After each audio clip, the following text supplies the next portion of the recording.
Hi, everybody. This is my second spiritual directive message to you.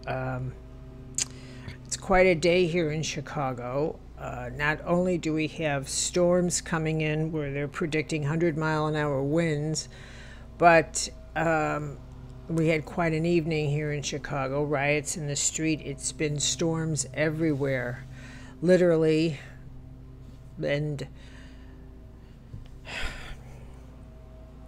storms. So it's given me a lot to think about in addition to what I was thinking about. And so storms erupt in times of crises. I'm not referring to Mother Nature, but I'm referring to us and our inner climate. In the first, in my previous message, I talked about your life as sacred text. And I kind of want to build on that because the image of your life as your text is the story that you share with people. The text of your life is what you see. It's your day-to-day life. It's the physical, horizontal, hour-by-hour, day-to-day of your life. And the vertical part is the sacred, the power behind your life, the power you draw upon to create the text of your life. And the text of your life is the literal part, the part that your five senses organize for you. But the sacred part, the vertical, is the part that your soul sees, that your soul understands, the part that your inner self has a map to, that can sense what's coming, that can sense the consequences of a choice, that starts to create the next move of your life, the larger, the 360-degree view that I like to think about. And when I think of the atmosphere that is brewing in our collective now, we can sense that there's a rise in panic, a rise in fear, and I don't think just out of Chicago, but you can sense it. There's a rise in fear about kids going back to school, about the rise in number of people with the virus. You can sense it in the atmosphere, the the increasing sense of the unknown, what is happening. But that's the actual theme, that we are all kind of journeying into a great unknown. And that is the journey we're all sharing, going into this, who knows what is ahead of us, because all the familiar, all of what's familiar is obviously evaporating. It's obviously evaporating. And as I explored in my Phoenix series, it's not that this was not anticipated. I mean, for decades, we were anticipating some kind of new something on the horizon. I just don't think that we ever anticipated that we would sort of erupt into it. And this is kind of the eruption into having to actually change our lives, change our lifestyles, having to actually change the dynamic of life in our nation, and consequently in the global village. It is all changing, and along with it, climate change, the melting of the ice in the Arctic, all the things that are happening simultaneously. It is this huge simultaneous event that we are living. And so it's not just happening to, one of us. It is truly happening to all of us, which makes it so utterly astounding.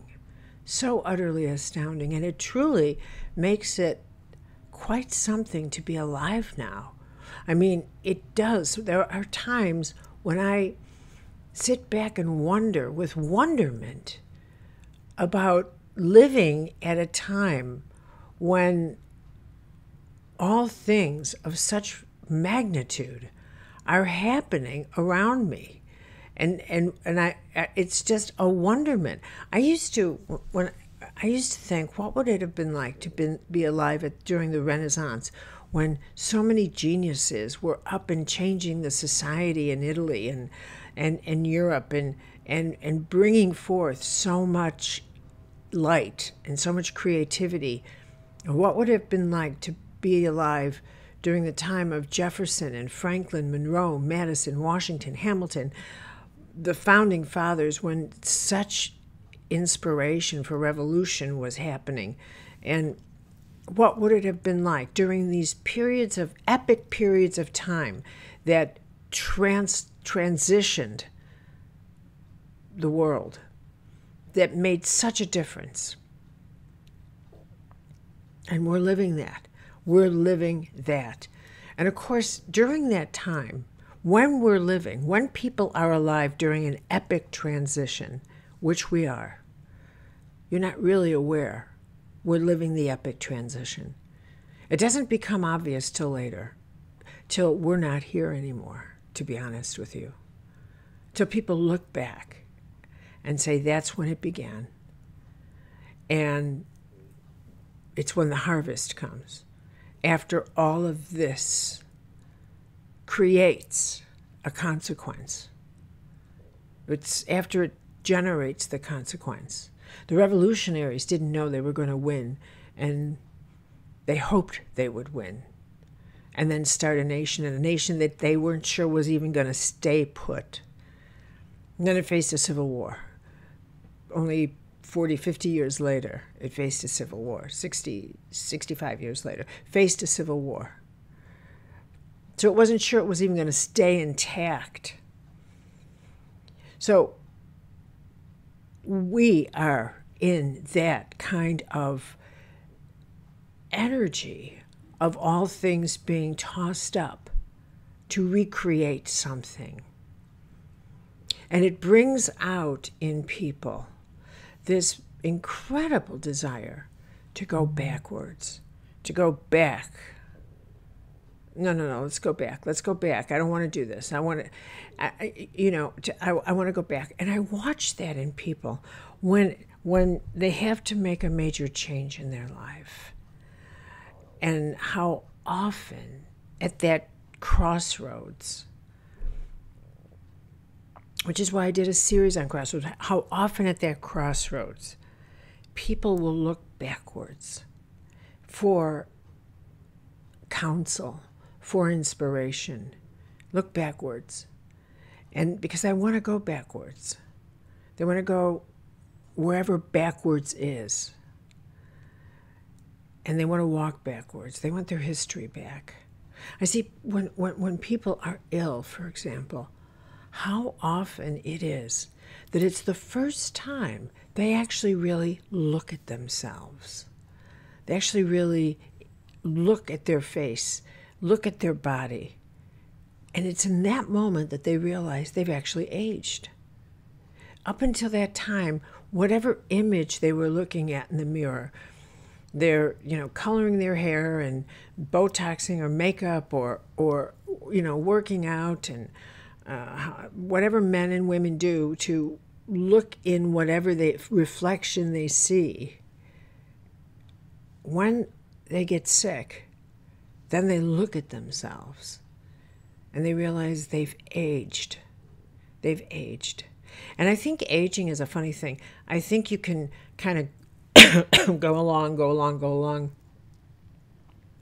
And then comes the year that it catches up with you. And all of a sudden, you seem to age in 1 year. You seem to age 5 years in 1 year or something. But illness makes people look and say, oh, I look so old, much older than I thought. But and part of the healing for so many people is I want to go back to my youth. I want my healing to include looking younger. But it's just, everything is how you negotiate the here and now. And all of these decades, we have been learning about the power of the battery of our consciousness, the power of that, the power of what's inside of us to generate the outside, the power of that. And we've applied it very first chakra, we've applied it to what we want, stuff. I want stuff. If I think positively, I can have everything I want. If I just think it, the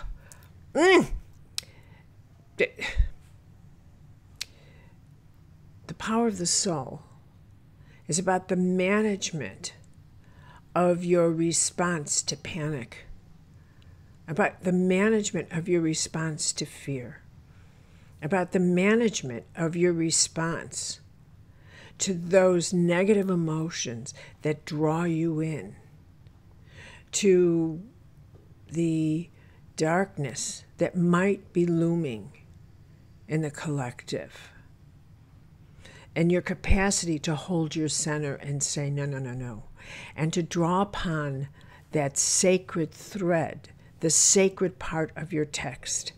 One of the things that's true, Buddha always taught, not true, but truth, Buddha taught, things change in the blink of an eye. And look at our world. It changed in the blink of an eye. One pandemic, poof, look at that. A financial crisis, poof, look at that. It's changed millions of people's lives in the blink of an eye. It's changed all of our lives in the blink of an eye. Everything.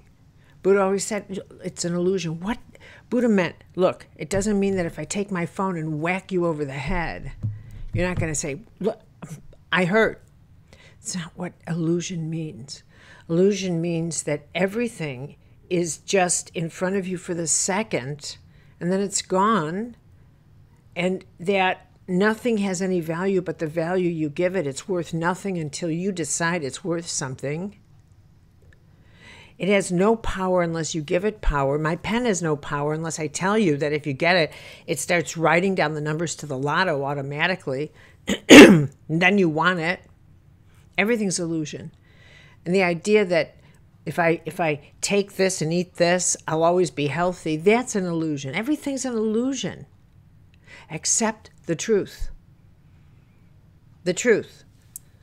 The truth is that power that says, I recognize a thought form that's an illusion, and I will not, in the language of the Tao, get caught in that spectacle. I will not. I will not get caught in that spectacle.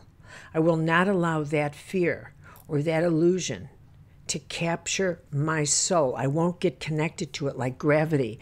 I won't let my soul believe that. Because if I do, then I'm subject to the consequences, the cause and effect, what it creates, and I will not be caught into that. I got a memo today, not a memo, what do you call those things, a text. You're in these collective texts from someone in the neighborhood responding to the riots in Chicago, or not the riot, but the outbreak of looting in Chicago, saying, calling people to meet at a certain street corner this evening at 7 o'clock with their weapons, to create a neighborhood militia. And thank God people are responding saying, get the hell away. That's not going to happen. But some people are probably sitting there wondering, because fear is contagious. It's as contagious as a virus. It is, in fact, a worse virus. It's the virus that then creates the virus of hatred and the virus of hostility. And Teresa of Avila calls these reptiles. And when reptiles get into you, they are so difficult to get out. They talk to you, they haunt you at night. They start eating away at your common sense and your brain. And they eat away at your courage. They eat away at your strength, your stamina. They eat away at your graces. They eat away at hope. And they eat away at charity. And they eat away at the strength of the soul and its capacity to respond to what's happening around with grace instead of fear. With grace instead of fear. It's grace that is needed in this moment, in these hours, in these days, in this time as we make this journey. I'm going back to Buddha because I love and what Jesus said, what all the great teachers say, that all things are possible with God. All things, and things change in the blink of an eye. And it's an illusion that there is not a way through your problems. It's an illusion. You can't get attached to that reptile. You can't let that reptile in. What I find, it's so extraordinary that people have such faith in negativity, such faith in fear, and no faith in the power of that sacred current to come in and inspire you and tell you your way through something. Just like that. Just like something can change, just like your life can change in the blink of an eye, and suddenly you find like a looter comes in and knocks out. I saw this on the news. You know, they broke this man's glass windows and they took his jewelry. He's a jeweler. But in the blink of an eye, all his so many of his former customers flocked to him, cleaned the place up for him. That's what they're doing right now. They're helping him. They're recharging his soul. And goodness can come in the blink of an eye too. Love can come in the blink of an eye too. Your way through can come in the blink of an eye too. Just like that. And that's what you have to have faith in. When you're in despair and you're in panic, that's when you pray, get me out of this and help me believe that you can be here in the blink of an eye too. Help me believe that even if you don't, what your prayer should be. It's hard for me to even believe in you right now, but help me believe. Help me believe. Just help me. Because that's what I need more than my doubt. I need faith. More than my fear, I need trust. And I need it now. So just download me, because that's the kind of help I need. And that's what we need in this time. Instead of an epidemic of fear, we need an epidemic of love and trust and hope and grace. Because that's how we're going to get through this. That's how we get through this journey of transformation. It is a journey of change, and we are not going back. We have to go forward. We have to go forward. And I urge you, I do, to consider, think about, visualize that you have a text of your life, but it's the sacred part that is the power, the sacred part. Okay, bless you. Stay safe, everybody.